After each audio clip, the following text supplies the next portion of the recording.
Hello mga B, this is Sir B.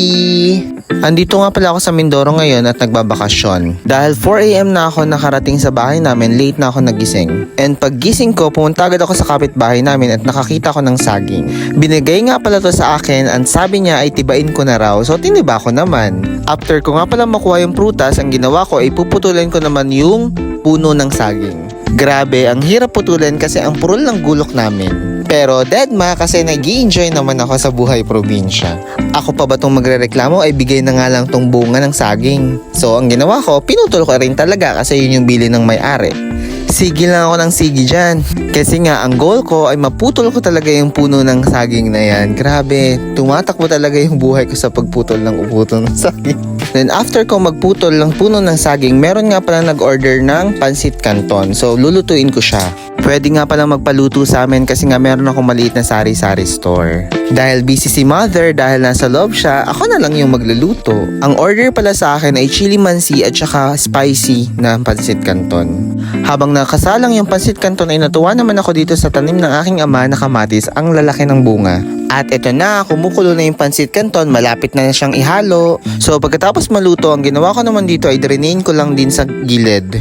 Dahan-dahan nga ako dito kasi sobrang init and syempre baka mabawasan yung pansit canton. After kong madrain yung pansit canton, pinahalo ko na ito sa aking inaanak. Kaya hello inaanak, please saluin mo na yung pansit canton para ma-deliver na siya and magkapera na tayo.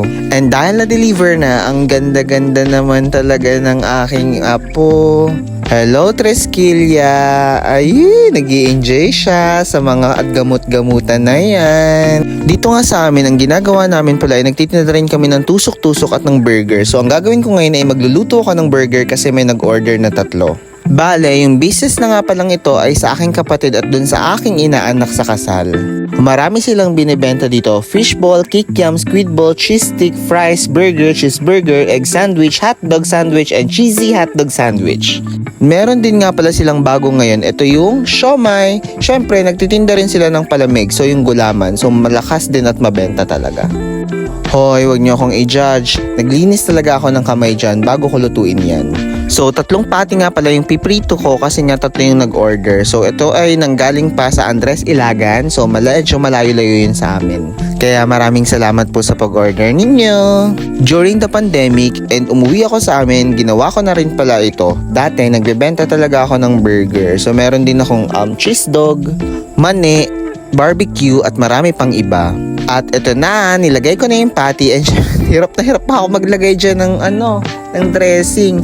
Pero mukhang okay na naman yan. Tinuloy-tuloy ko lang yan hanggang sa matapos ko yung 3 burger. Meron nga pala rin kami dito sa may tindahan namin na electric kayuran at meron din palang nagpakayod ng niyog sa amin. Kaya ito, binidyo ko na rin. O, diba? Social ng tindahan namin. Meron nga rin palang nagbigay sa amin ng buko. So, ang ginawa ko naman dito ay binuksan ko yung buko kasi sobrang gustong gusto ko ng uminom ng water kasi sobrang inat dito sa Mindoro. O, wag nyo nang pansinin kung paano ko binuksan yung buko at kung ano-ano man yung nakikita nyo dito sa video, ha? Pero sobrang enjoy na enjoy ko yung province life talaga. O, tingnan nyo kung paano ko higupin yan. O, sorry ka, feeling refresh. O, ganyan yung feeling refresh. O, kayo rin. Bye!